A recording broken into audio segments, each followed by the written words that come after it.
do it live. We do it live. We do it live. Do it live. Yeah, do it up. We do it live. We do it live. We do it live. We do it live. We do it live.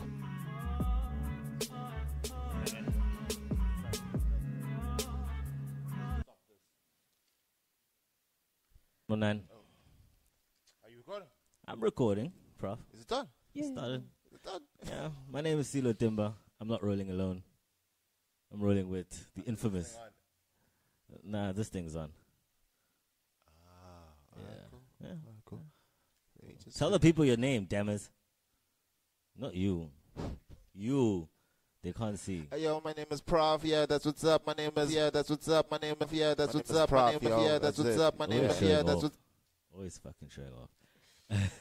Today we have a musical guest from Durban, the heart of Durban.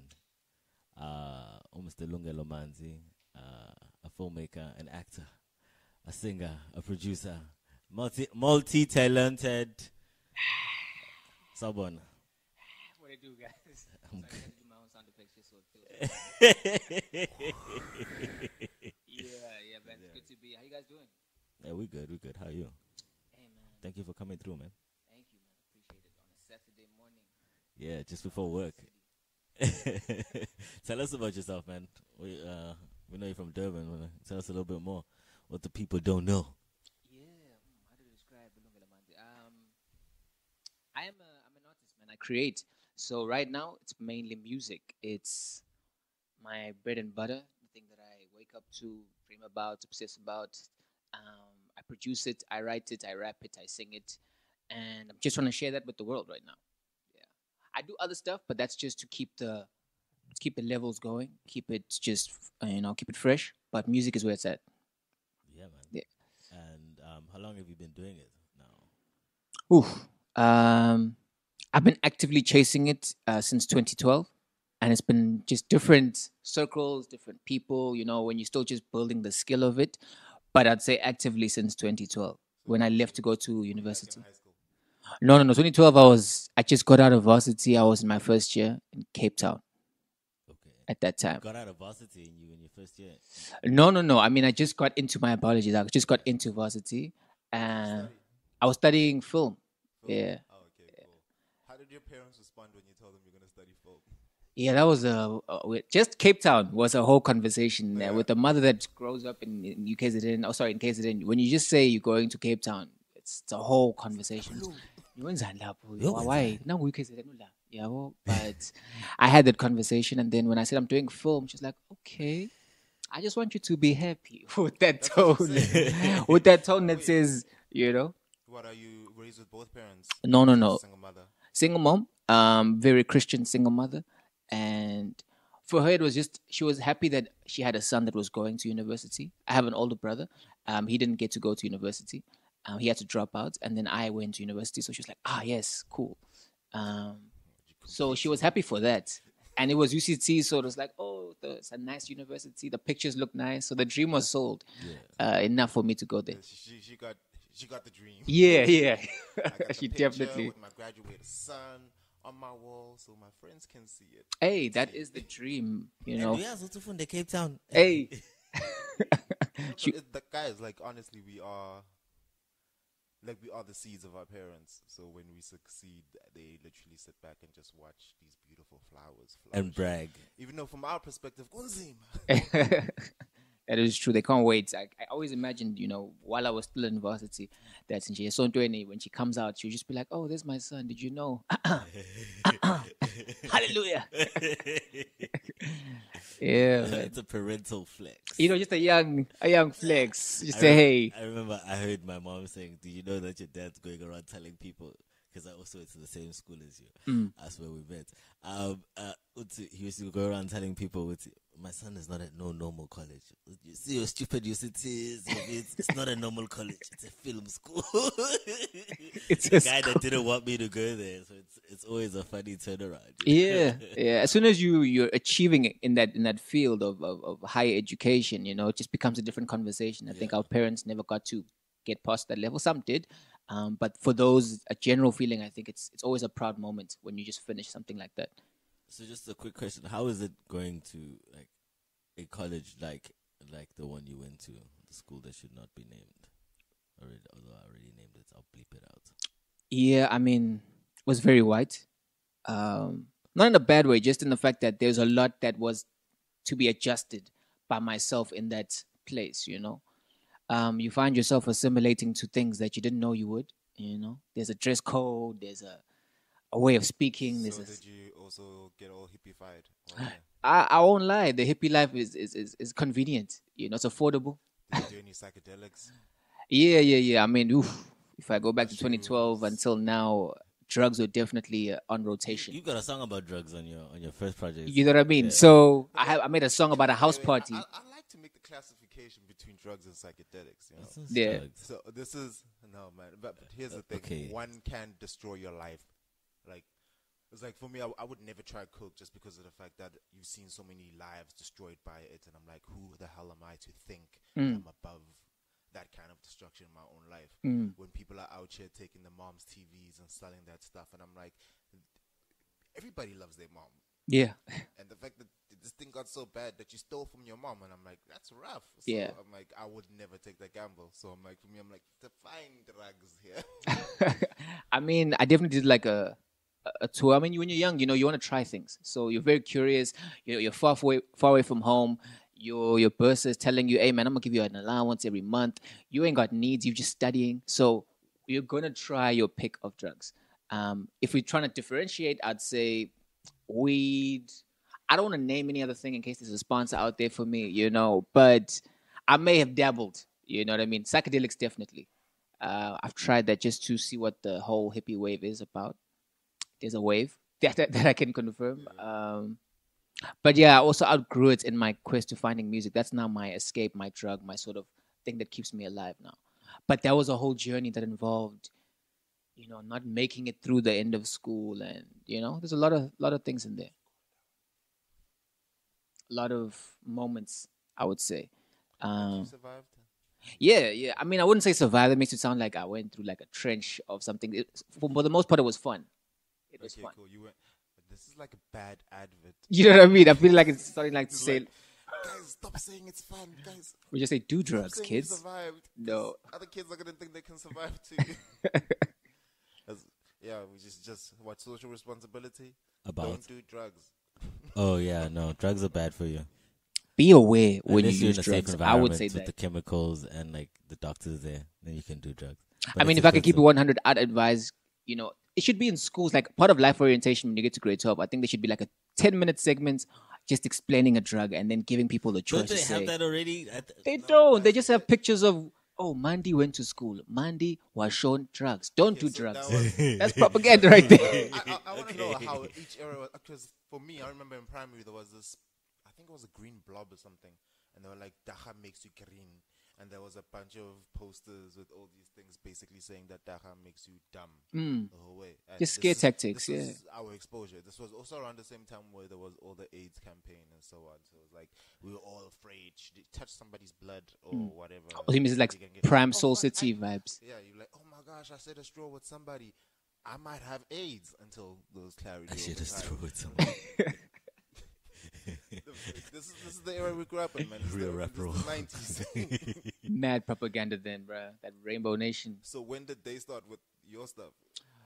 By us, it was very lazy. It was just in the textbooks, you know. It's just regurgitating the same things that don't relate. I always felt a disconnect in high school. Like, I wasn't in any of the groups. I'd be classified as a nerd at that time. But that's because I was You just used too to sit much- alone and read Guys, books. hold on. Not really. I was a very sociable nerd, I think.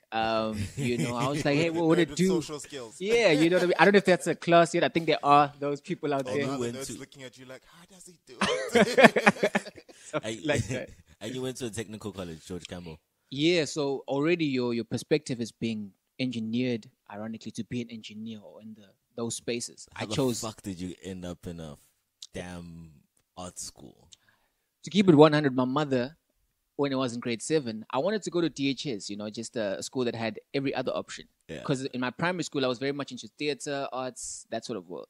And then by the time it was time to apply, my mother was like, "Oh, snap, Nkosi, I'm sorry, my child." And then I was like, "Okay, so what are you going to do now?" "No, George Campbell is open." "You mean a technical school?" "Yeah, that's one." With with the TD boards and stuff. Like, yeah, that's what. And then next thing, I'm in a TD class and I'm drawing houses and all of that stuff and learning IT. So that was my life for a good. The thing I find painful about doing further education is the fact that so a lot of people want to go study very specific things, whether it be marketing or accounting, etc. And you get there to UJ and it's like class is full, and then there's all of a sudden there's pressure in that moment to make a decision that's going to affect the rest of your life, right? By choosing a degree, what is available? I don't know what you guys were on. I had picked a grade 10. I was just like begging my dad. No, but I'm saying like, okay, cool. I know. A lot of people don't. You fall into the minority Yeah. that had more or less an idea of what they wanted to do, that had a better sense of who they are. Minority. Everybody else floating through primary, floating through high school, just making sure that we have as much fun while passing, right? Yeah. And all of a sudden it's like, yo, what you gonna do with the rest of your life? Yeah. Yeah, So that's it's like, real. you give it a few months thought because some top 10 student who you're trying to hit on asked you a bunch of deep questions and you're like, maybe I should think about this. So 3 months of thought, right? Or maybe a year if you have a greater level of responsibility, right? Yeah. That you've been trying to think about what you want to do, even though you haven't experienced yourself that much. So finally, it's like, okay, cool. I think I'm going to be an accountant. Especially as men, we're more likely to choose careers where it's about the money, right? So it's like you're going to be, okay, cool. I've seen this guy's driving, a nice 3 Series, and then this one is driving a GT, and they're doing this. So I'm not even looking at myself. I'm looking at what I can get. So it's like, cool, we do that. And then all of a sudden, you get there to the front of the queue when you're applying for that specific job that Tabo has, who drives a GTI. And you get there and they're like, yo, this. Oh, see. The money calling. Go away, Tara. Yes. So you're there in the front of a queue, right? And you're like, okay, cool. Tabo's career, that's the one I want. They're like, it's full. And then in that moment, I've heard so many stories where people have to choose a career or something they're going to study. Yeah. And then I'm like, what? I've Hold been in on, that like, position, yeah. Mom, What did Dad, you pick? I know there's pressure to make things happen now, but Oh, you don't we tell take your a parents. You don't tell your parents 9 times out of 10 because no, but from what I've heard, guys just change and do exactly what their parents didn't want them to do. Like from a lot of the times No, I've heard. Yeah. yeah, but the things that you're also hearing the minority. Utara must chill. Tara. Maybe you should also let her tell her that you're going to be on a podcast. Okay, next time she calls. But Yeah. I don't know. It's like, okay, cool. So you have an hour at most, if you're lucky. If there isn't like a giant cube behind you, putting pressure on you to make a decision, like you're packing change after you just got it. In that moment, you're making a decision that's supposed to affect the rest of your life. Yes. You'll be Like, fine. we need to be, alright, guys, as black people, we need to be able to speak up. I mean, it's not that easy. I mean, first thing, I know for me, in going to a technical school, firstly, your choices are limited. I don't know if people know what the difference is between going to a normal high school and a technical one, but firstly, you lose out on a lot of subjects. So your business studies, tourism, arts, history, anything that makes you feel free, basically, is not available. You're choosing between physics or computer applications technology. Your technical subject, which is enforced from grade 8, which is either mechanical, electrical, or civil. And then you've got maths or maths lit, or so already you're being, groomed for an engineering gig, or because of the level of quality that you get or the opportunities available and the level that you must be at to get to those opportunities that are like a UCT for an engineering with those high marks, you're basically being trained to be a trade worker or artisan sort of kind of vibe. That's your goal. That's what they breed out, Now, it's you can't help by grade 11 if that's not something you're naturally inclined to doing. That, I know I did the same thing. By grade 11, Sila was just saying, I was literally looking at UCT, remember the time, because in grade 11, they give you application fees. There's 100 Rand here, 100. I was like, Ma, okay, give me the money, please. Didn't apply anywhere else except UCT. I only applied to UCT for film. It was a free application. Scammed that whole thing. I was like, no, I'm going to. So by the time the acceptance letter came in, I was like, okay, Ma, I'm going to UCT. She's like, but I thought, no. It's the number one university. I'm just gonna finish my degree there. Then I'll do law. I'll do everything, you know. And then she was down with it because that's what I actually wanted to do because it reminded me of in primary school when I was doing the arts and stuff, you know. So I get what you're saying. It sounds like you have a very pleasant relationship with your mom, bro. Yeah. We are very. I'm able to negotiate. You know what I mean. But you know, She's still a parent. she's still a parent at the end of the day. And for one thing that I won't be able to negotiate with is like living outside of the Christian model of living. So by the time my mother found out I was doing drugs, it was in the most She found uncomfortable. She found out. Yeah. I mean, she found it in a way that it couldn't be helped. You know, she found it in the most dramatic way. How? Ever. Tell me. Did she walk in the bathroom while you were sniffing something? I wish it was. The day I knew my mother found out, I was staring at her in the visitor section of a psych ward, and she's the first face I see after someone tells me I've had a trip, and I was just a lot of things. I'm a drugs You know what I mean? So it was on that tip now. And by I'm then, so curious. I want to hear the full story. I don't know if you're willing to share it. no, of course I will. I mean, it was my tape. It was on my tape. That was my first tape was about. So, I mean, I'm on Black Dog 2 now, which is the name of my second tape. But my first one was Yeah, called the Black Dog album's 1. hot. Yeah, both of them. You know, so the first one was about this experience I'm talking about, where I was in varsity, and then a year into my varsity experience, I end up having a psychotic episode, which is basically a brain malfunction. I would say an error 404 of the mind.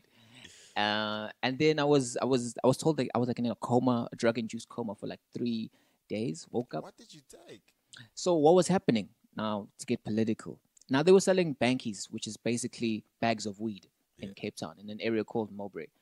In the time that I was, you know what to do. So in that time, homies were lacing, the dealers would lace their cheaper bags with chemicals to give you the same high that the more expensive bags had. Yeah. So they'd be putting anything. In this case, it was like turpentine, you know what I mean? Yeah, there's a lot of stuff. Yeah, so in the time when I was becoming a creative, I was going through a lot of that with the guys I was chilling with, where we'd create music and just be smoking, like just to keep the high going. So it was constructive smoking, I would say. But now these bags came into rotation, and I think for some people, you know, you're either sensitive to it or you're not. Some people's body chemistry can handle it, some can't. I wasn't one of those, and it just triggered, I would think, traumas and just not basically triggered a psychosis that was dormant deep inside. Dormant and chilling, you know. I think it was all those years in technical high school just cutting houses up on paper, and now not dealing with the artistic, you know, conflict that I had, and now it all just came back out all those years later. So it was very dramatic. It was very public, you know. It was just a lot of things where I can't even talk to some people because it's like, oh snap, you knew me when I was crazy. You know what I mean? It's that sort of feeling. And then I wound up in hospital and recovery. So did you go back to school afterwards? I tried to. So I got back home, and the thing is, I wish I could describe how it feels to come out of a psych ward, and then go into school. Like, you know, this place is like, okay, cool. You should see it's like theme song music is playing. Boom, sika, boom, sika, boom. Yeah, it's beautiful. You go into a psych ward, you go back out. Now it's like the Matrix. Now it's like, oh snap, okay, cool. It's like now you know better. Yeah, it's because it's like now you're aware. You know what I mean? Has fallen. Yeah, because with the psychotic episode, the reason why it's known as an episode is because you create these delusions that are building slowly but surely until your reality and the actual reality are so far apart that it's now evident that you're not you're not yourself and you're not in your right mind. So by the time you come back and you can compare the memories of what you thought you were seeing and what you're actually seeing now that you're better, quote unquote, it's a trip, you know, because you start saying, oh, okay, actually what I was just seeing is that, you know, there's politics behind this. Because what I was seeing was that it was like the year before Feast Must Fall really popped off. And I was just coming to terms with what it is to be a black man in varsity and the plight of a black student in that situation. So it came to fruition like as it just bubbled with everything else as a like champagne popping. Like I remember this is like scene that I always played in my mind of just the things I was thinking about. I was on Rhodes Memorial, which is like this cool ass area people hike to in UCT, where there's a statue of Jan van Riebeeck, I think, and the lion. Cecil Rhodes, with the lions there. Yeah, so I was on top of there, just seeing like the city lights at night. You should definitely go there, Prof. You're gonna like it. Yeah, it's very iconic, very vacation vibes. I'll take you there. You go to Rocking the Daisies. And I was just there tripping, bro. And I think in my head, I was just seeing like, I had this vision of just like, people, just fire. I just kept seeing fire in my head. Not real fire, but just the idea of it. Yeah.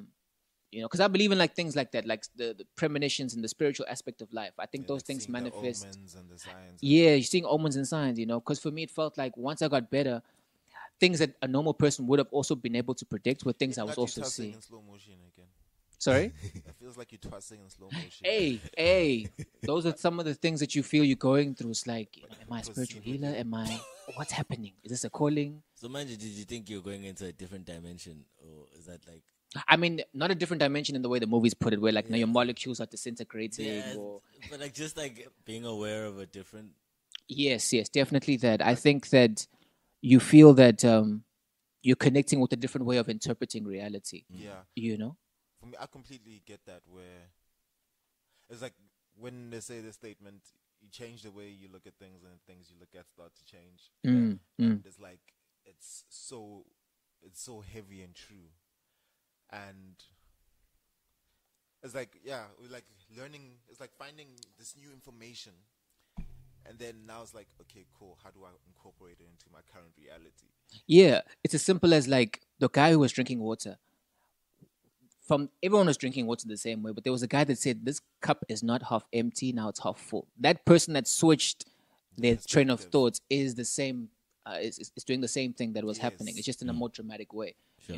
In my case, where it was just like anything's up for grabs. I can think that this wall is blue and blue is whatever, but obviously relevant to my issues and my things that I saw in my life, because it's based on your perspective and how you see the world and how that is being shaped by either the drugs or the actual things behind it, or what you're actually seeing and where you are and the people you're around. Because the music was also there at that time. While I was tripping, there was always music. I was creating lyrics, and freestyling is a form of improvising. You can actually freestyle. Yeah. I'm pretty good at that. Like what I do is when I go to a show, like I'll just pick a word, ask people for a word, and then I'll make a song, about that word at the show. And that's just a way to keep the brain flowing, keep the brain going. But cool. We'll close the show with the freestyle. We can do that, man. We can do that. Free music. Yeah? We can do that. Free music. No, we'll close with a freestyle. We'll just create something on a looper. I got my guitar plugged in here. Hey, man, I'm down. It should be popping. We do Semi and Drugs. No, I can do it sober now. Yeah. No, hold on. Sorry. In high school, we used to call it Semi and Drugs, where basically we're bouncing two bars at a time. Oh, okay. For me, it's okay. Let me explain it on this way. I've considered myself a storyteller. Yeah. So if I'm going to freestyle about something, you're going to hear it in the entire package. That I'm talking about this word as a concept. I'm still rhyming. I'm still talking about things that are relevant to the word. So you've never done two bars. No, for me, I consider that's that full rap. That's that. I think that's an old head sport. So you don't really consider yourself a rapper, do you? I don't, but... You've never tried Semi and Drugs? You've never tried doing that? No, you know why? Because it's so much fun. It's fun, but I have a gripe against it, Like, because I have a whole... I'm an anti-hip-hop head, you know what I mean? Like... Resistance. Yeah, because I feel like hip-hop is not doing enough, We're still in the sports of it. This is just freestyling. But that's the thing. It's not just freestyling. It's an expression of who you are, So if now we're just going to stick on intergalactic, frantic, I am spastic, like, it doesn't go beyond the box of playing with the dictionary. Okay, cool. I completely get where you're coming from, and it's pretty much the main reason why I listen to very few hip-hop artists nowadays. But when it comes to freestyling, where it's like there's this synergy that's created with you and the other person. Yeah, where you guys are dancing off each other's ideas and concepts. Yeah, and for me, I think taking shots at it before you've actually got to experience it is... I don't think... No. So I've done that. I've definitely done that. What we used to do in Cape Town, right? We'd have these circles or parties. We'd go to someone's house and someone would have a guitar, another person would have another instrument. We'd jam. There'd be singers, rappers, and poets, And in that space, we're doing the same thing you're doing, but it's so much more fluid now because someone will just sing something and then the next person will break out with a poem. All this is just freestyle. Another person will rap. But now when they're rapping, you can see and you can hear that this person is, as you're saying, expressing more of themselves. In what you're talking about, I've seen it also, but it feels like it's a lot of ego macho sort of expression where it's like, I'm gonna kill this invisible archetype rapper that's always in my vicinity when I'm rapping in the first person. So they always say, yeah, I'm gonna keep you niggas that got Glocks in the car. I got, you know what I mean? Yeah. That's the thing I don't like, because I'm about that like intersectional sort of like conversation. It's like recently I went on, so I'm like, okay, cool. I went back to my old playlist. Like, I come from the era of heavy hip hop in terms of Tupac. How heavy? Like you currently listening to Tupac right now? Yeah, I'm going backwards. Yeah. So I put on some Vinnie Paz. I don't know if you know Vinnie Paz. No, I don't. I'm familiar, but I don't at this time. I need before. Okay, even after the show, I must just play you a few tracks. So he had this crew called Jenna Mind, and they were one of the crews back then where I was like, I've never heard hip hop so dark in my life, and they're one of the people who triggered my journey in terms of discovering a lot of alternative information and also alternative sounds and all that jazz. But a lot of it was just information and it's meaningless. So now with these latest album, it's Jeremiah, I forgot what it is. The name of the crew is called Jeremiah. All of a sudden, he's got these songs, still dark. Yeah. But it's like you listen to it and it's got a purpose. Yeah. And I'm like, this is what I want. But at the same time, like, a lot of artists don't get to that place. Yeah. Like the first time I heard a J. Cole album, I think it was, okay, my brother was excited. Yo, check out this artist. Yeah, I listened to him. I'm like, this is dope. I'm like, I can't wait for the third album. That's literally what I said. And I say that about a lot of artists because of the fact that when I'm like, okay, cool, the first album, everything is raw. It's like you just undefined, unrefined fire burning down everything, etc. Second album, you're starting to get a little bit more focus on how your fire is burning. Third album, hopefully by this point you're an alchemist dancing with your fire. Yeah. Except if you don't listen to external voices, whatever direction your fire wants to go, you go with it. Yeah. And that's part of the reason why I enjoyed Eminem, because regardless of how people judged his rage or what he wanted to take shots at, he still did it. So he was dancing with his fire instead of being worried about external opinions.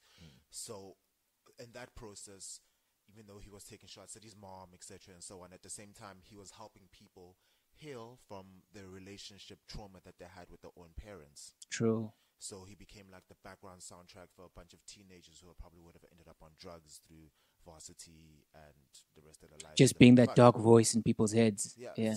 It's like, okay, we all have our diamonds of emotions in terms of the multifacets that we experience. Yeah. So now we need to be able to experience this emotion, otherwise it's slowly going to grow underneath, and by the time it blows up out here, the roots are so deep that we might have to dismantle our whole lives to be able to deal with that trauma that we've gone through. So whether your emotions are anger, rage, or being sad, or happiness, etc., they all need to come out in some way. And if the longer they stay suppressed, the more damage they do when they finally come out. That is hella true. I think that's... And deep. Yeah. It's not for that. I think in my experience, it definitely was a case of that, you know? It was because with the music now, I write it to confront these emotions. Because after the hospital thing, it was like, okay, cool. What was happening? What has happened? Okay, cool. Let's just evaluate the situation. Wait, now, sorry to take you away from your train of thought. So you were doing the trip and literally you wake up and the first person you see is your mom. Is my mom, dude.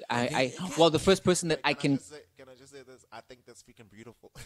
I think it's scary. I think it's the most scariest thing. I know for you. Because I'm just painful. thinking, like, hello, bruh. This is like a Grey's Anatomy moment. Exactly, it's a whole episode. Indie Zulu singer in the background, and with the song that has no beat and no actual rhythm, just this floaty instrument there, and he's doing like the song cry thing, and it's like there looking at your mom, bro. And I was like shedding real tears, man. Like my mom was there. As soon as I saw her, just mad at me, bro. I'm telling you. She was just telling me. All I kept saying to her was like, "I'm sorry," and I'm sorry. I'm thinking, okay, I was probably saying that because I didn't want to get whooped at my big age at that time. But I was just crying, and after that, I think it was my friends, my close friends, who were with me when I was tripping out, who helped me. They were also there, but I don't remember much of that. Just knowing that I'm seeing these faces with different reactions, and I know that I'm in these scrubs, and I'm in a place that I'm not familiar with. And then from there on, it was just I spent about 7 days in there, just recovering.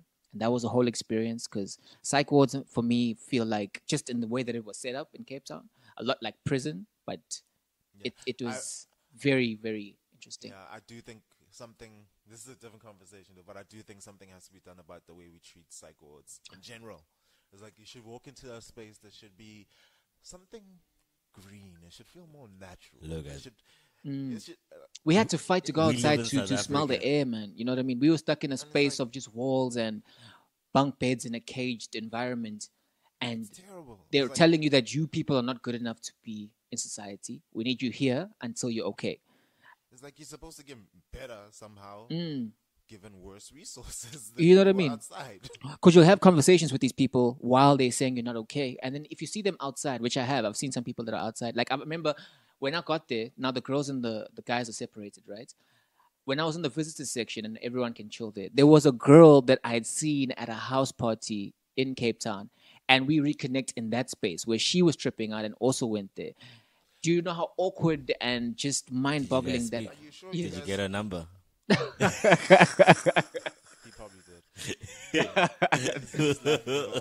Nah. You see the episode? Is she the love Nah, of your I'm life? laughing because no. I'm laughing because a lot of emotional things with love also happened in that cycle. Like I met someone there that I would end up dating after I got back out and I was trying to assimilate back in society. It's actually the first girl who speaks when my first tape starts. So there's a girl who starts talking. Oh yeah. Yeah. Is it that? Okay, is it that brutal message that was left behind? No, not though. That's deep in the tape. That was just made up. That was There's the first one Yeah. at the beginning. so there's a first one where it's a girl That's saying, you know, real? I'm like, no, that's Who's that singer? Ukuku. That's not my Ukuku, Kuku. yeah. Yeah. So a good homie of mine. Yeah. She's an actress. I asked her to do a young voiceover just to encapsulate the message of the song that it relates to, which is called Black Dog on the first tape, the title track there. That was just to summarize, just a perspective of the kind of man that is, you can be if you're not emotionally available to women, or as a way to show that okay, cool, this is something I have to think about going forward. Because in the first tape, yeah, it's a complicated place that we are in Yeah. as men right now. I don't even know how to speak as a man in this day. I feel like everything I say is, it's flammable. I get where you're coming from. Where Yeah. It literally, but the thing is that it literally is right now. It's like, Yeah. Because I feel like, yes, I understand that, I don't have the right to speak more than another person, but it doesn't mean that I can't speak. No, that's the thing. It's like Yeah. already in. Okay, say that again. I don't know if I can say it in the right way, but what I No, say, but I'm saying, say it again. yeah. You don't have the right to speak. No, I know that As I'm much more than as another person. Every man is the perpetrator. Well, that's how it currently feels. So it's like, even the men who aren't the perpetrators are at this place where they should just shut up. That they should make themselves smaller. So there is this dangerous space which does exist, and we going through it as adults. I can't imagine what's happening with the 4-year-old who's experiencing this stuff as a boy. The cycle of it, yeah, that I see, So yeah. once these boys become men, I don't know what's supposed to happen. Where it's like you're gonna have a real timid generation, and not in a positive way. Where it's like one of the complaints that you'll hear from girls, the idea, this theme of, oh, he doesn't protect me, he doesn't make me feel safe, and so on. And it's like this current dialogue that's happening is breaking down the future men, regardless. Like we are currently developing men in the final stages, but you've had a lot of other experiences. It's almost like we're balancing these two generations in a way, and now you're gonna have this where they were told there were less the whole entire way. I know you said it without thinking much about it, but there's still a lot of truth to the things we say. And this has been the dialogue they've experienced since they were kids. Like, what damage are we doing to the future men with this current thing? I think it's also more so about like there's not enough being done for those who are getting more or rather the most of the violence. And because now I've had it for me, like I keep a lot of people with different opinions like yourself just going around to see what's actually happening, because the musicians' exercise is to reflect the life and times, like Nina Simone said, capture the culture. You know what I mean? So I couldn't just be like, okay, cool, no, men are not trash, and that's my statement, and I'm sticking to it. I had to jump over the fence, so it be, and see like, okay, what's happening that side.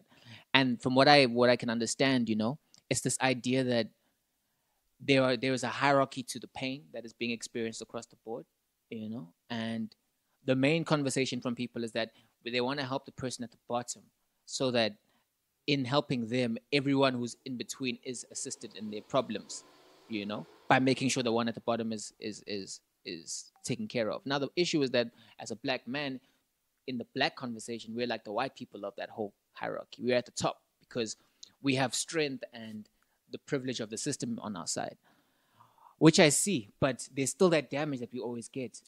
And it's about valuing that. Is that still important if we're trying to assist protecting that while still helping whoever needs it, who is quote unquote below and less advantaged than us? That's the whole struggle. It's all about games though. Like, I don't know, did you listen to that similar podcast? I don't know what it was about, but it was like you can't compare games. You can't compare the individual plight with the societal plight, with the gender plight. Like the thing is that we try to conflate and mix all of these problems together, but you have to stop and decide that I'm fighting this right now. I'm fighting toxic, whatever they want to call it right now. Yeah. But you can't bunch it all up, and because you men, and then you, and then Yeah. you see, like that's where we start losing. Is because now we're trying to play different games and combine with one set of rules. So. I just think it's pain, man. I mean, like 400 years of the system, and even before that, of just general fuckery of everything. Yeah. And we're just having 24 years now to just reset. It's not enough time. So we're still in a heavy amount of pain release. Like as a people, we still need to like just have that scream, and it needs to be just all over the place, and Yeah. That's what we need to go through. We need like the best psychologists in the whole entire world. We just need to talk to our parents, man. Like in a room, after doing ayahuasca and coming up with the plan as to how do we heal the world. Is that what you thought about when you were tripping on ayahuasca? The thing, I'm tempted by ayahuasca. I want to see what that's like. I've seen like docus about it. It just seems cool. It seems cool, yeah. It seems like going to a hut, spending Tell us about time. it, just because of the fact that you have some psychedelic background, I'd say go do it. Like it's. The thing is, I've been on psychedelics. Also, I tried acid. That was a lot. It's a type of acid for you.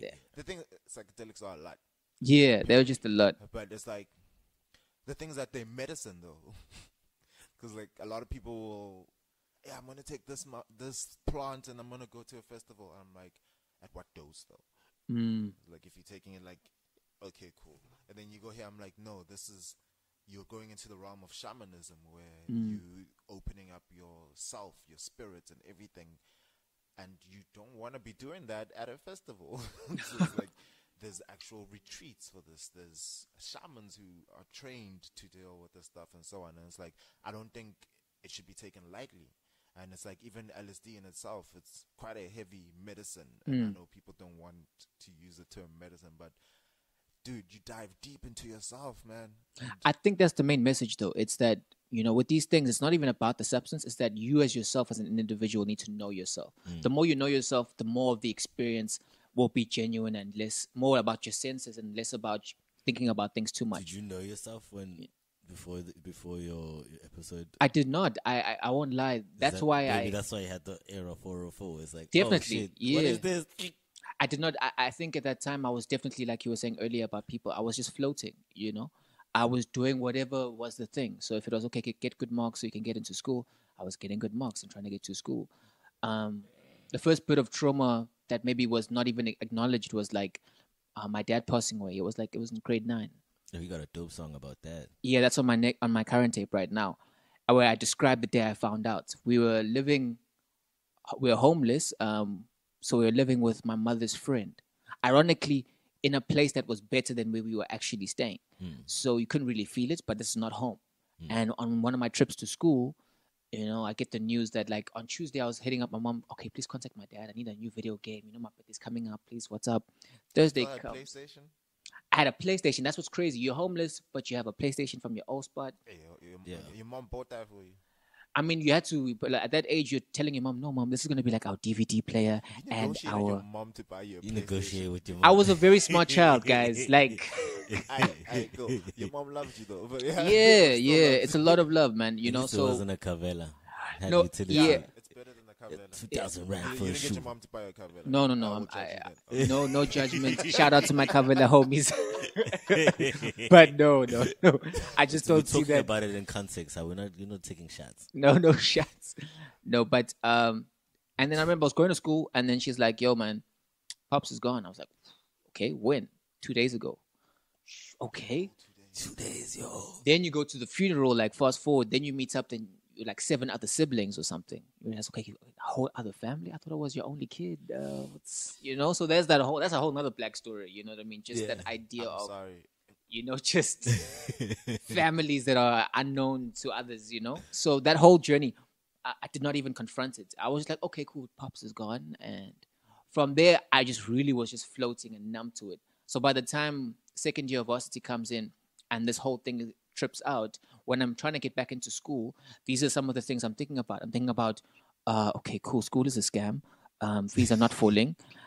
I come from a broken home. Okay, but how are we going to fix this? Wait, who am I trying to fix this? Then you start, trying to go against this grain, and now reading into, okay, what does it mean to be black? What does it mean to be me? What do I like? What do I don't like? And then that's where the music came Varsity is from. a rough time for black kids. Hey, That's- hey, say that again. Especially if you go to like it really into is, like a because proper varsity. Like Yeah. you feel. I've no, never. if you go into a white varsity. Yeah, Yeah. if you go to a white varsity, I guess. Yeah. Like for me, it was like my dad had told me, like, because we always try to get expensive things for my parents. My dad would always say, "We're not rich," and like, no, this guy's just stingy. You get to like a white university and you realize you What they meant. are not rich. You are not My even parents there. are not rich at all. Because you see, you get there and there's a kid driving your dad's car. Like it's nothing. Like it's nothing. So Yeah, I'm trying to this imagine is their true. parents' car. Like what? That's the first thing. Because for me, like that's why we went to the same school later on. Because I'd Yeah. gone to UCT, then I went to another school, a film school, and there was a different whole game because that's now a private institution. So in my head, I'm already thinking, okay, cool. If there are black kids here, I'm not in that conversation, which is partly true, but partly not, because you don't know the lens that they've gone through to just get into that space. Yeah. But you will always And you connect see with them that dropping other. out every term, every semester. You know what I mean? But when you connect with those other black kids in those schools, you together bunch up together because you know that your tax bracket is just not near the people that are around you. You see them, their energy, and just the way they carry themselves. That okay, there's another conversation going on here, and yeah, I can't swipe for that. The hardest thing though is I was brought up in that bubble up until like there, but you realize it there, and I think it was still at the back of my mind. It's when those white resources get pulled under your rug when you graduate. Okay, thank you for your money. Bye. Yeah, and that's a real thing. That's Yeah, a real thing. that's a real thing. That for me was my shock into the world, my shock into the system. But after It's After after varsity. It's like, no, you don't have this 1 million rand library that you can use. You miss the stuff you took for granted. Yeah. All the resources that were there that your parents' money was paying for is gone now, because now you have to go create your own resources or work for somebody with resources. And that whole transition is one of the most. I think at every stage it is that opportunity to test how much you know yourself, what's your resilience at, where's your, because that's where you see who you are. Because when the things you're comfortable around are no longer there, the only thing left to confront is, are you able to handle it? And some can't. Can you do it? Yeah. Okay, one, I do think that everybody needs to go for counseling after the age of probably 25, just because of the shock that life has given all of us. It's like, PTSD. You have it? No, I don't. I'm perfect. No, you're not. Life's been lit. Man, that thing needs to be there from primary going up. There's different levels of it, and it just grows. So by the time you're 25, now your brain is fully developed, So you want to have that sort of attention throughout the process to make sure that you're not steering off course internally, Yeah. I do think that, especially for men, I know that's very important I for guys. know Yeah. that people don't want to hear about men healing and trauma. Nah, they gotta hear that right now on this podcast. Heal, niggas, heal. Black House like talk. the reality is like, okay, I'd imagine that it's like I remember when I was at a funeral. I was younger as a kid, no? Mm. And I remember like a lot of the girls were crying, and my grandmother comes out and is like, "Go and be a shoulder of support for them." Mm. Right? And this is me as a kid and going out to try to comfort all the other girls who are crying. So a lot of general ideas which within these critical moments, emotional moments in life have been, you're a man, take your emotions, bottle it up, and go take care of her emotions. Mm. And that's pretty much the common dialogue for a lot of men, where if it's not even about taking care of somebody else, it's like the idea that take your emotions and bottle them up. You can deal with them at a later time. So what happens is the fact is that there's never a later time, or maybe back then we had things within society that were structured in a way for men to go to spaces and be able to cry and let rip and whatever else. So Things were just more rigid for us. Yeah. I don't know. I'm speculating that maybe there was something that allowed an outlet for men to release their trauma and then come back home and just be the rock all the time. It wasn't the violence, I think. That's like, if you look back to the times of war, if men had an issue, they just took it out on how many guys they killed on the battlefield, you know? No, but that's the I think that's okay. I think it's quite a shallow way of looking at it when I'm put it like this. So they would go to battle, right? Mm-hmm. And then after battle, they would go through a process where, this is before they go home, I'm talking like the Zulus, they'll go through a process where they're cleansing themselves of all the trauma that they experienced on the battlefield. And then only after, once they've cleansed themselves of everything, and it's not just, we took a bath, you know, and it's over. It's like, it's emotional, it's psychological, it's spiritual.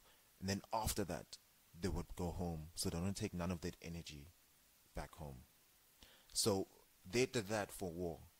Yeah. I'm sure they had processes for everything else in terms of dealing with, oh man, somebody passed away. This is what we're going to do. Make sure you're there to support, yada, yada, yada. And then afterwards, we're going to take you through this process in order for you to heal what you've lost, etc., etc. So I'd imagine there was processes. I could be completely wrong. It's not like I was there.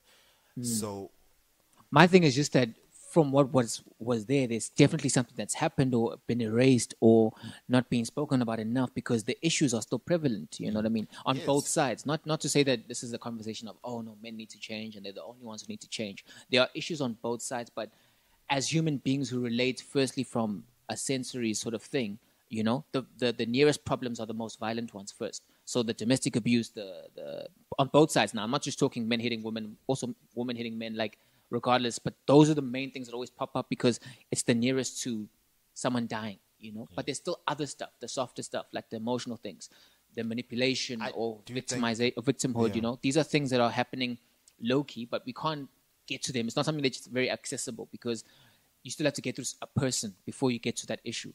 So the only things that we can have a conversation with, firstly, are the ones that are shown, and that's why it's hard to say that there are ways, or there have been ways of these things being dealt with, which they may have been, because not everyone is toxic in the same way. But there's still a sizable amount of the pain going around, you know, and that's what the issue is about. But like Usila was saying earlier, there's so many games or plights going against one another. It's hard to keep track, you know. Yeah, you still need to get that's a game at an individual level, like the manipulation. Yeah. You can still manipulate an entire population, but you're working on how individuals react to information to be manipulated. Yeah. So, You're a black child being manipulated by the system, and now you got to also deal with the fact that you're being someone who has been raised in the situation, manipulating someone else who's telling you to come right. Yeah. And they're going through their own manipulating your family members to live in a house. To, you know, the whole family unit just becomes corrupted. I genuinely believe that. To anything, but I'm saying as an individual person, it's like constantly looking at the big ideas doesn't help. Yeah, they're there and so on. We can argue for hours and so on about everything else. But the reality is, as an individual, it's like, okay, cool, it's all back to me. I have to live with me. Yeah, I have to heal my trauma. I have to find right way to love my male or female, you're gonna be like, no, wait, my value is better than this. Peace. So it's like, even within that, it's like, Yeah. There's always that reminder somewhere to some level. and the mosque comes down because the plane's about to crash and you have 2 kids next to you, right? To choose you right now, put yourself first, put the mosque over you, and then now, with that being done, you will have enough strength to help those in your life. Yeah, nothing worse than helping By people helping them with beyond their what you mosque, can do. etc. Yeah. Yeah. But we do that all the time. Yeah. We constantly all live overstretched on all our levels, from emotionally to our time, yonkinto. So it's like there's very little moments where we actually put ourselves first. It's But like that's- everybody's like burning Yeah. burning both ends of the candle the whole entire life. I feel like that comes from like old traditions, you know, of like Yeah. Ubuntu was a thing for us, you know. Even when you had little, you still wanted to help your neighbor with what you had because you didn't think about what you had. It's gotten harder to live like that, though. You know, now that's what I was about to get to, is that it's harder to live like that now because this capitalism is about you yourself, get to the point, get to the top of the triangle, and there's only room for one person there, you know. So it goes against our natural sort of tradition as black people, I would Yeah. say. I think you know? capitalism is sold in one way, and the ironic thing is that to succeed in it, you have to go the other way. It's like, for me, my thing has always been, I believe that one of the easiest ways to become a millionaire is by helping as many people on their journey as possible. So it's like, oh, okay, cool, this person's on their way to there. I'm like, Uban is on the way to there, etc. So it's like trying to find ways to be like, okay, cool, we all move forward. I don't It's think like, there's 'cause- I don't think there's a good millionaire though. I think all millionaires are corrupt. In this day and age, like I don't think you can be a millionaire without having you can't. fucked Here's the over thing, There's like here's the thing. somebody. Here's- Silicon no. Valley kids who make an app in their bedroom and become millionaires. Yes, they'll get corrupt along the way, but that's a genuine good But millionaire. here's the So then there's a short time frame then for being a good millionaire. You live long enough to see yourself become the villain. Because my thing is, because you know what I'd say then, It's the very nihilistic view of the world right now. that Silicon Valley dude, what was sacrificed for where he went to learn those things? Because it goes back to his corruption is maybe not in the Silicon Valley aspect, but It's his in his studies family. and his accessibility and his and family. that's another thing they say with those major millionaires is that they've already been pre-selected from generations ago. Yeah, Like the yeah. genetics in the families are honestly, good. okay. Like they built to take knowledge to be innovative. Like You it's know? good genes, bro. Especially with the oligarch families and what's the other aristocrats? Yeah, the aristocrats out here. out there, bro. Yeah, but you guys are talking about this 1% of the world. Now that's generational That's wealth though. generational Yeah. wealth. Yeah, You know? So yeah. my thing is that we're talking about becoming a millionaire here, where But that's what I mean. Is that if you create something that's able to service yeah. a bunch of people in South Africa, Like for Jack, instance, Twitter. your service generates actual money. I'll give you an example of what I mean. So there'll be a black guy. He'll start up a thing saying, "Okay, guys, get people to sign on to my thing, and we'll make money from this." You know, that's someone who's not making money. Thibaut Touch. We know those things that are out there. I don't want to reference these schemes, but they're out there. You Talking know, about Ponzi schemes. or even like Triple M. Can we- pastors. You know what I mean? The whole religious thing happening right now, like that whole scam. Aren't you from a You're religious talking about the family, two bro? things which I don't like. I'm Like, in terms spiritual, of- man. What would your mom say if she heard you? She'd say- agree with me. No, my mom. I'm trying to get her woke now. I'm trying to get her, on these Are you things. trying to move your I'm trying mom to away make- from the church? I'm trying to break these generational bonds. Are you negotiating with her? No, she's not going to leave God. She Amen. loves God. I love God in my own way.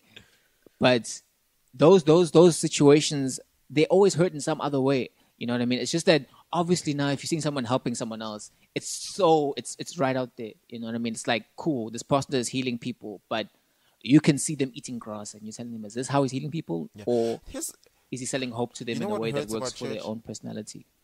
what hurts about church is the fact that church is literally the only institution that takes from the people and never gives anything back.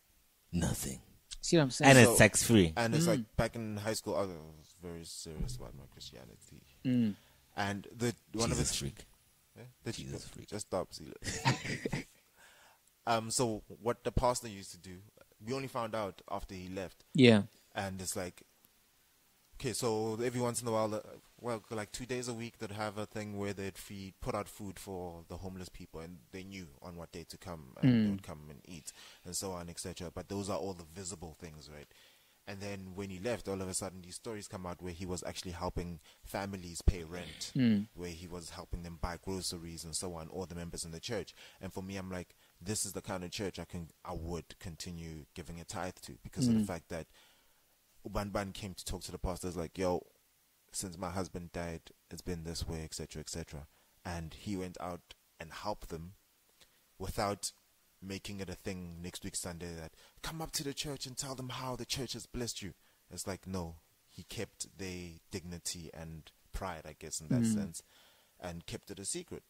And it's like the only people that would know is the media people within the church helping with accounting, etc., where they can see, oh, X amount of money he's gone here, because, well, we keep documents for everything. And then I think, it comes from the fact that it's not easy, bro, to gauge or to weigh like how much help can a church give versus how can the organization stay afloat as a business at the end of the day. You know what I mean? Because they're receiving funds, but these funds have to here's do the work. That's why we have books. You know what I mean? Here's my thing. But how many times do we see the books? So now it's the thing of, do we have to tell churches, okay, cool, 80% of your cash by law is going to help? I think we need to push more education and more understanding, because like the reality is most black people do not understand that church is actually a business. Like it's a place for their salvation and the meaning in life, etc. It is not a business. That's how they see it. 10 rand per kg of hope. Is that it's like, ooh, Ray McCauley's got a private jet. Yeah, but he stays here in Durban, right? And he The flies guy out from every Rema. Sunday. Yeah. That motherfucker got a jet. He's got a private jet, bro. He fly, like the fuel, maintenance, all that stuff is not cheap, etc. But honestly, that one private jet and all the costs that are entailed to it, how many families can it help who are probably in that church suffering and hoping that 10% tithe is going to but then like that family suffering is not like the person needs to get there on time.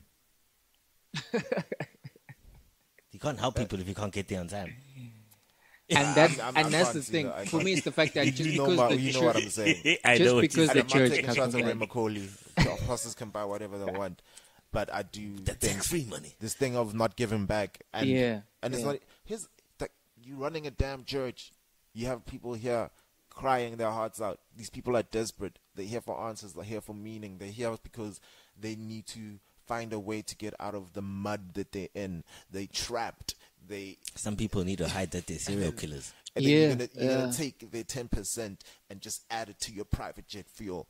Honestly, Because I mean, that was definitely one of the things I checked off in the journey to becoming the musician I am today. It's like that was one of the questions. Like, okay, cool, church is definitely scamming me somehow, but I don't know how to say it without feeling like this force I've respected all my life is going to strike me down. Did you go to church when you were in college in Cape Town?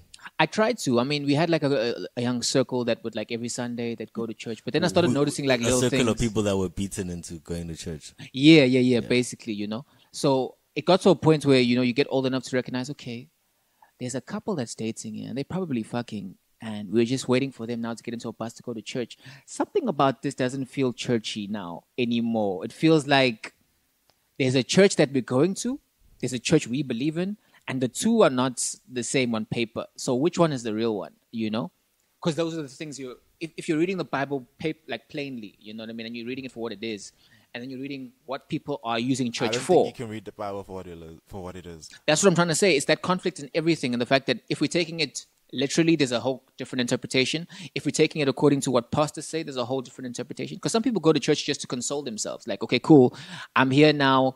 My 6 days of sinning is going to be checked off today. Cleanse it, I'll be done. Make me feel better. Others are like the military Take me to about church. it, bruh. So I didn't like that whole thing of like, weighing out my sins and all of that. I was like, no, man, this is just... It's another stress to add to your life. Yeah, it's too much, bro. another Like stress some of- spiritual capitalism sort of thing. No. Don't forget, God is sitting right next to mustn't you, forget looking that- at you. He's everywhere. Oh my God. He's in this podcast. He's just out here. No, but church is also it's a beautiful distraction from life. Like everything else, like TV. Yes, it is. Like- Life is hard, man. It is Life hard. lit. It's tough, It's bro. painful. It's tough. And it's like it's more painful when you're 40 years old and you're just a car god. And Real it's thoughts. real rap bro. No, but honestly, this is the reality. Yeah. Yeah. Like you go and you park your car, and this person who's probably old enough to be your father is there, and so like life is real, and this person's gonna take most of the money, and not most, at least 10% of the money, and probably go to church on Saturday or Sunday, depending which church he's part of.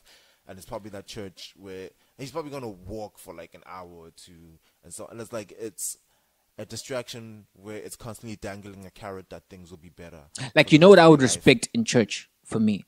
If everyone's tithes, everyone had like a bank account. And if you gave your tithes, the 10% that the church wants, 5% goes to a personal bank account, 5% can go to the church. I think. And then after a year's time, you get your money back. Church has got to go to blockchain. So you basically coming up with an investment situation.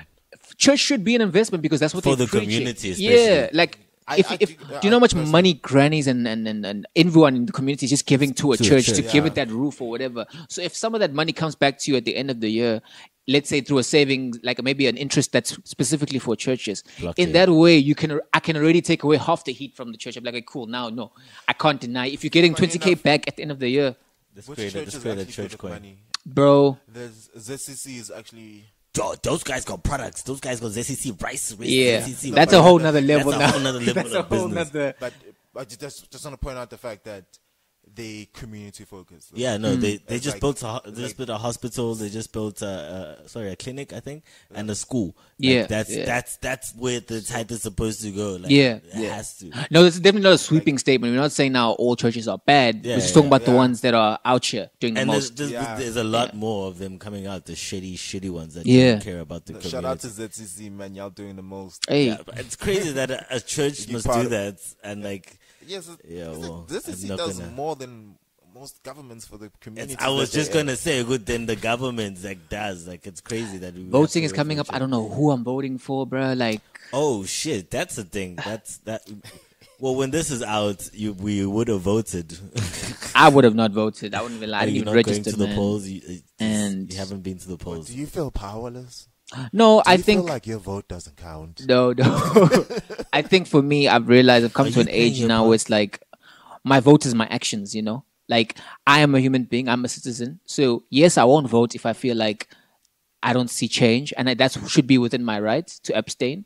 If I am doing things that are empowering my surroundings, you know, so if I'm making music that has a social commentary about it, then I'm okay. I feel good about that because then Did I your can have part. conversations like these where I'm empowering my own vote, you know, to say, hey man, do you know who you're voting for? Because now people are just voting to decentralize power. They're just like, okay, cool, which is great. I get that. I do think that's important. That is You know, very that is important. very important.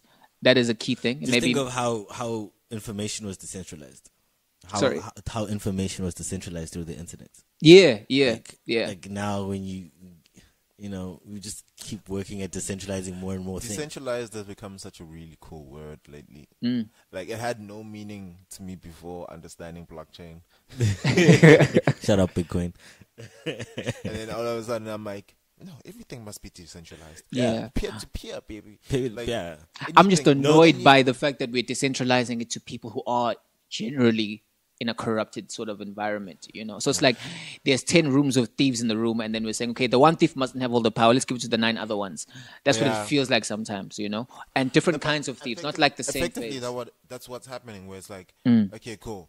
Hopefully, ANC loses some ground to EFF and DA, and then they realize like, oh shit, we should actually do our job. What we've been hired for. But at the same time, for me, I'm like, the idea of government is dumb. And I know people might be like, how? That's all you ever known. It's like, dude, it was okay. I'm gonna use America as a case study. Where it's like, in the beginning, America didn't have. They had a government. They created the government, and there was no tax or anything. And it's like the general idea is that we've got these people who will be allowed to make certain decisions and certain laws, etc., etc. But they are here to serve us. And any moment that they stop serving us, we will dismantle all of this and find another way. But even in that's But- built on the backs of dead Indians. So it's already Yeah? just like, no. But okay, when you're getting deep, I'm saying Yeah. this is how, because like it's effectively they've become like the template for the rest of the world. For Yeah. how countries are run. So now what has happened is that the generations that have understood the role of government, which is the government is here to serve us, have died, and we are currently the generations that have always had a government that we serve. Yeah.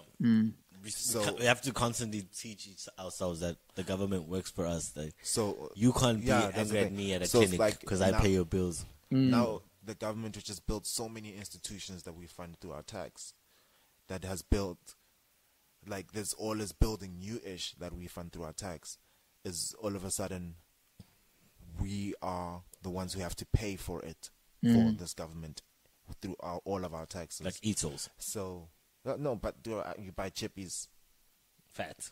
yeah, it's going straight there. To Import making sure something. that all these systems Duty are up free. and running. Hey. So then, but it's like now the thing is like they focus so much on being up and running that it's no longer about serving the original, Being the proactive. original purpose.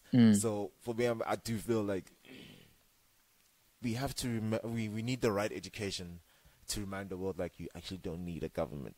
We need communities more than Dismantle governments. it and then rebuild it and find ways to enforce things in place to make sure that should you ever step outside of this, we will destroy you.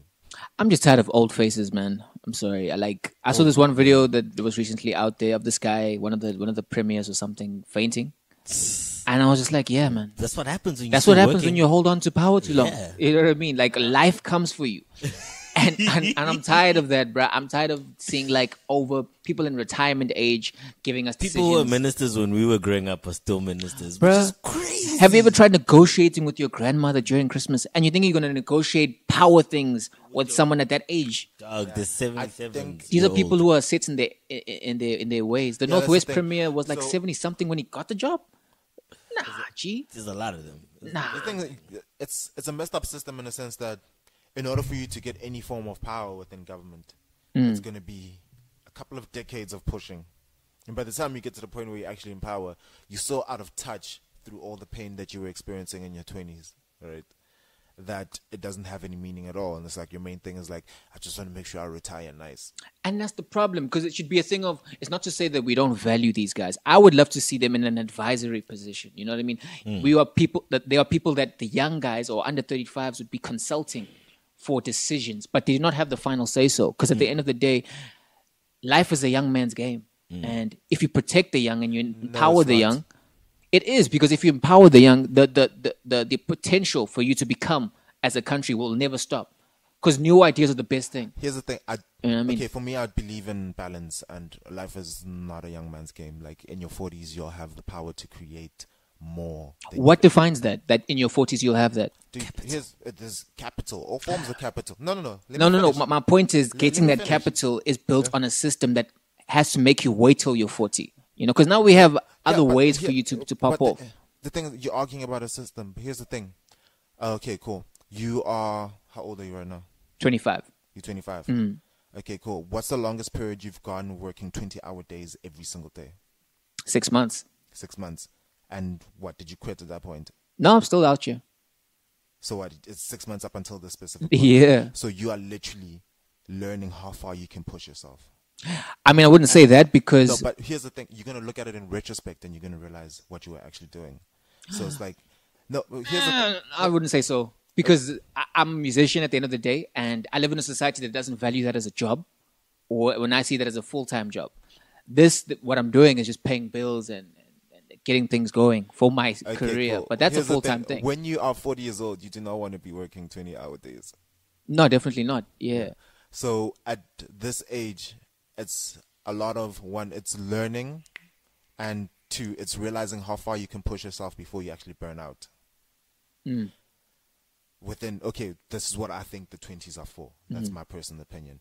And then when you get into your 30s, you have a better understanding of how far you can push yourself before you burn out. So it's like, then it's like roping yourself back in to be like, if any company wants to push me beyond this point, they can go screw themselves.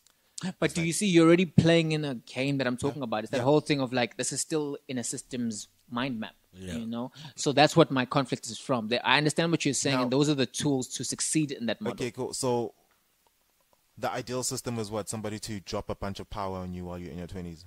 No, it's the idea that whatever I choose to be any day, I should have the freedom to investigate that without any sort of societal pressure And as long as I'm doing that honorably enough for me to love what I'm doing, as you were saying earlier, it should give me what I need. Okay, cool. For me, I think the biggest system that's playing us against that specific idea is ourselves, because you do have the freedom. It's just are you willing to deal with the repercussions of how your parents respond and how your friends will respond? That's pretty much it. Like, I think it's because I live in a world that's a capitalist system. So I cannot have the freedom to live off the grid when I know that the water that I want to get every day is going to be in a pipe. Oh, you're going to need money. You know what I mean? So I need money to live off the grid.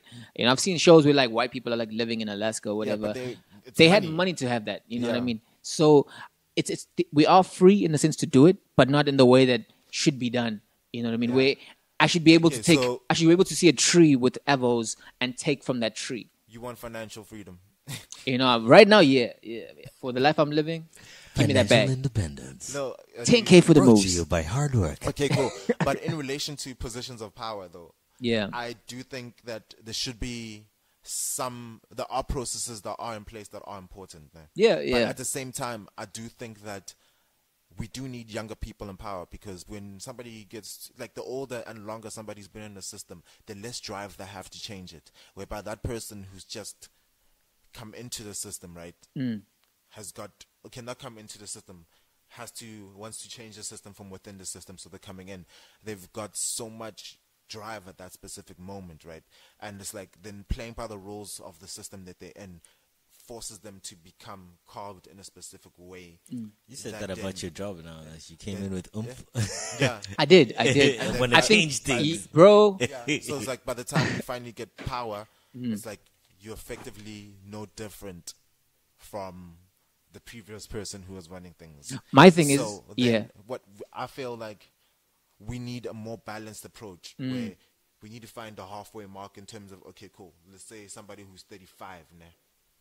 35 to like 45 is a person in power. This 35 to 45 is a person in power because he's more likely to be able to still be listening to the 20-year-olds all the way through to 35, and he also has the power to listen to 35 upwards. So it's like, I feel like and there's still enough drive within that period of time. I know you might think 35 is old, but no. What I think my point is not necessarily the age in terms of how young is young. It's the fact that instead of the conversation being about let's get a young person to the top so that they can lead everyone, including the old people, it's that if Parliament itself, with all those seats, had people around that same age, a conversation about drive or whatever it'd be irrelevant, because now the whole mood, just because the people are young and we're already on the same frequency. So the type of decisions we're doing, the type of changes we're making are already at a pace and at a relevancy to people that are on the ground that is more tangible.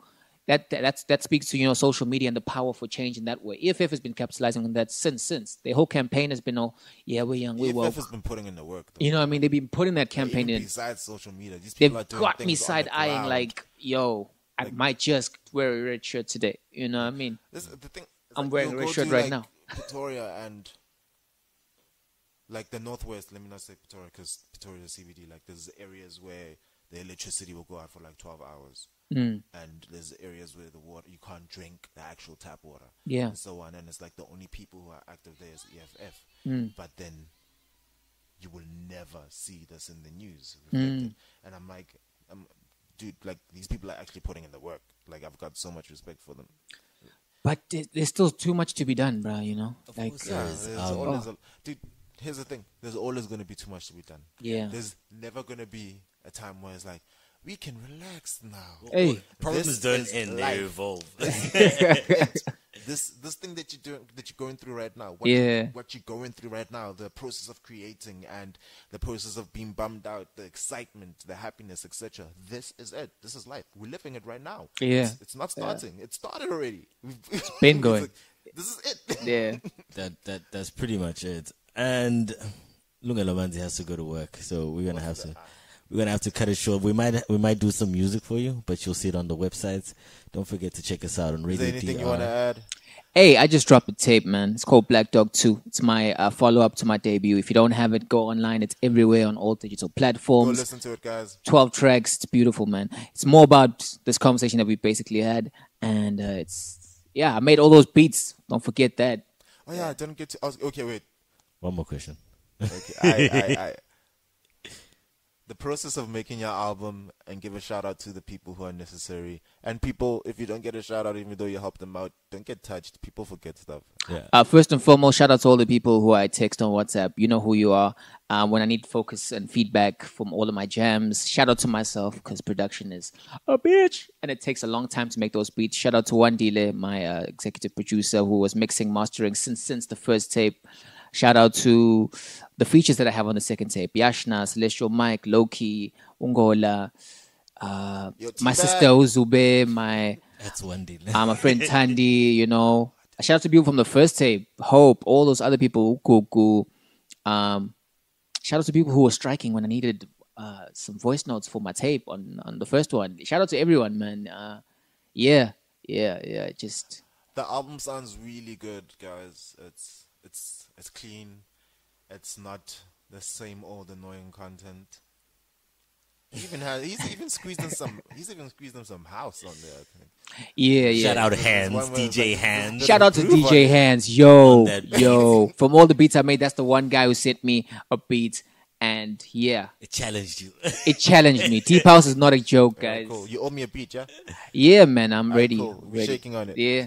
Alright, cool. This is This is capitalism. See recorded. capitalism, This is guys. real He's documentation. gonna ask you for something just now. Which just you wait. He'll give you that beat for free. All right, guys, you can check us out on radiodr.co.za. Deeply Rooted DBN on all socials and the YouTube channel for some clips and stuff. We are Black House Talk, and we are out.